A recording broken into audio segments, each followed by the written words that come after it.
अगर आप ध्यान से देखें तो आज तक किसी ने भी अपने लिए कुछ नहीं किया।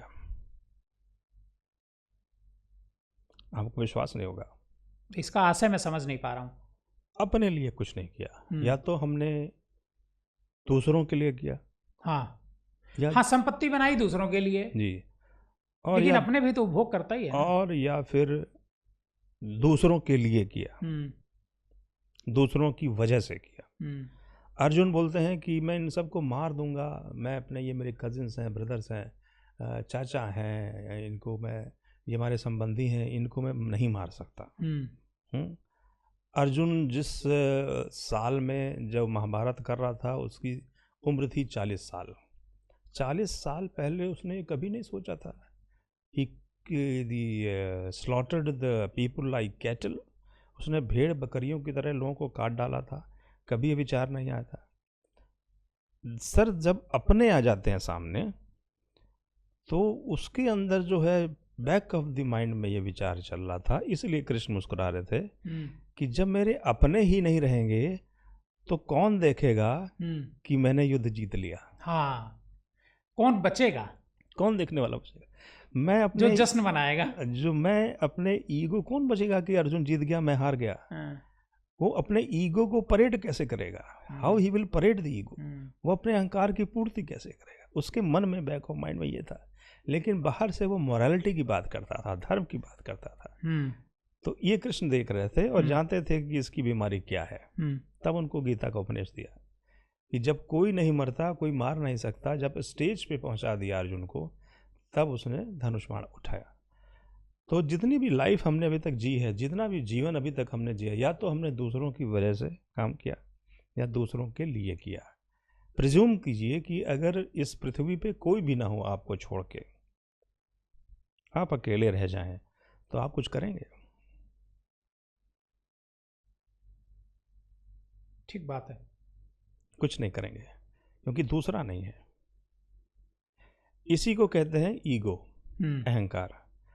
आप रोड पे चले जा रहे हैं, हंसते मुस्कुराते, गीत गाते, ओ मेरे दिल के चैन, ये वो, और करीब 100 मीटर से एक आदमी जो है सफ़ेद वस्त्र पहन के आपके पास अचानक से चला रहा है। आपका सारा नृत्य, सारा संगीत खत्म हो जाता है। It gets stop abruptly. क्यों भाई? वो तो आपका रिश्तेदार भी नहीं है, आप उसको जानते भी नहीं, वो एक स्ट्रेंजर है, अजनबी है। उसने आपसे आपका नृत्य और आपका जो गीत है उसको सुना भी नहीं, और ना ही आपको गाने से, नृत्य करने से रोका, फिर भी आप चुप हो गए। आप चुप हो गए, क्योंकि जो यू होता है वही आय होता है, जो तू होता है वही मैं होता है।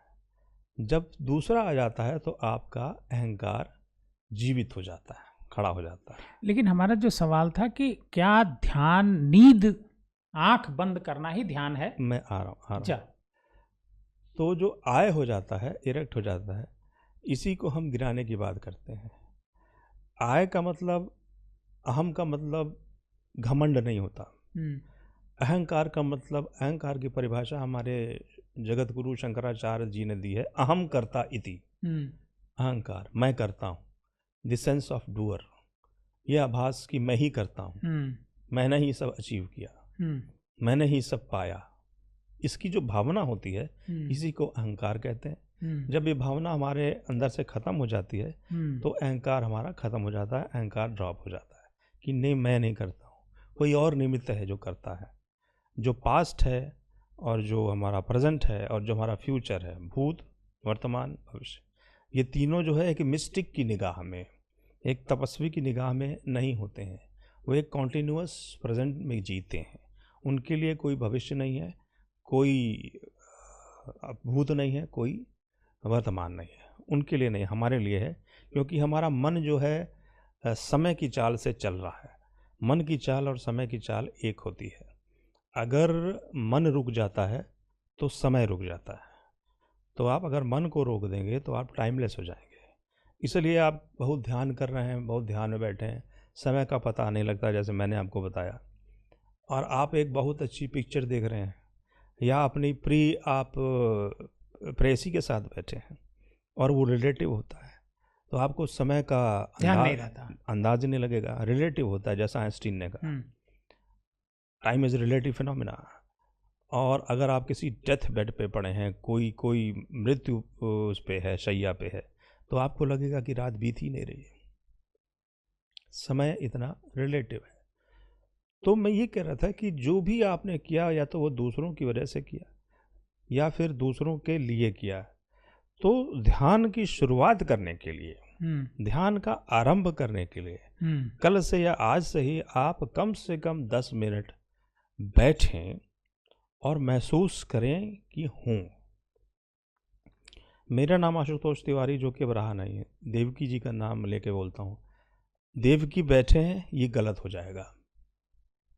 मैं बैठा हूँ तो मैं आपको बताया, मैं तो तू है, वो भी गलत हो जाएगा। बस हूँ, इसका आभास।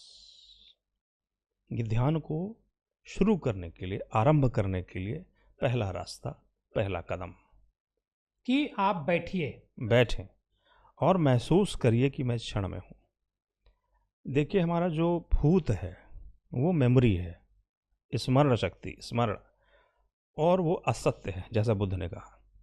असत्य इसलिए है कि वो जो हमारा शरीर है वो हाड़ मांस से बना है, बोन एंड मैरो, और वो बहुत तेजी से बदल रहा है। Speed of light is 308 million kilometres पर सेकेंड,